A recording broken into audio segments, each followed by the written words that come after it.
Welcome back, everyone, and I'm here again with SBR contributor Jordan Sharp, and today we're going to be looking at how the odds have been acting up for the game between the New York Jets and the San Diego Chargers. How you doing today, my man? I'm doing good, Dax. Thanks. All right, so definitely this isn't the game of the week, and actually to get involved into this could be a big mistake if you're thinking about betting on it. Granted, the Jets are the best team out there in defense, but, you know, they can't really be a reliable team to actually get the job done and win games. Unfortunately, they still have Geno and Rex still in the office there, so that might be another thing that might deter us.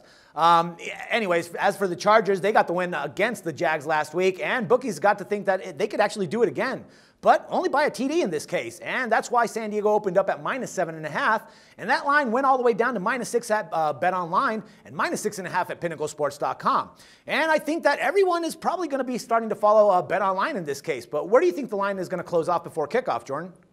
Yeah, I think we're probably going to see somewhere in where it's at right now. There's, 6.5 to 7 points seems like a pretty solid line between these two. So I would suspect that it'll probably stay at 6.5 like most of the books have it.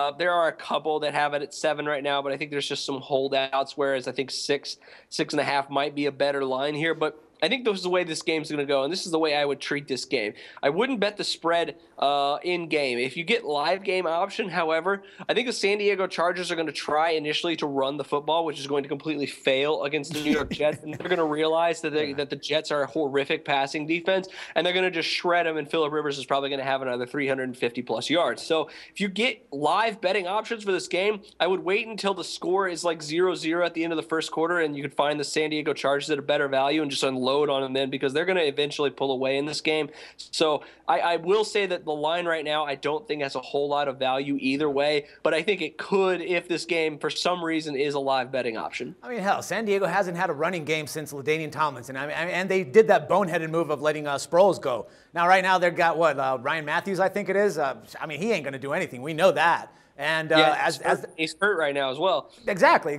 So taking that into account, I mean, I know that Phillip Rivers has a great passing game with Michael Floyd and Fat Tonio Gates, or old guy Gates, but the whole deal is right now that that's going to be the only way that they can actually win this game. At least, we agree right now in this case that that's the only way that they should go. And I do believe that in-game betting is going to be the way to go for this one, right? Yeah, no, you're right. And I will say that the Jets, I'm not ready to quite give up on Geno Smith as a quarterback for his career. I think people really jump in on that. I don't think he's as bad as people project him. One bad game, and in his case, a few bad games in a row really get people's mind changed around. But this is a game where they're traveling a very long way, and that defense is going to get tired eventually, especially on these longer travel games, especially after having basically to carry this game from, not being a team that's 0-4 right now. So it will be interesting to see where this line settles. But either way, I would wait and hold off until you get some live in-game options, because I think you'll get a little bit more value. Man, mark my words. We're going to see another butt fumble this year, and it's not going to be Mark Sanchez, man. But anyway, Jordan, man, thanks for the input, my man, and look forward to talking some more football with you soon. All right, thanks, Dax. No problem. And for SBR Picks, this is Dax Floyd. The SBR Network offers free sports picks and game breakdowns, big money free betting contests year-round, a real-time Vegas-style odds monitoring service, and much more. So come see for yourself. To stay updated on SBR news and promotions, follow us on Twitter, Facebook, and Google+, and do be sure to subscribe to the Sportsbook Review YouTube channel to catch all our daily sports shows.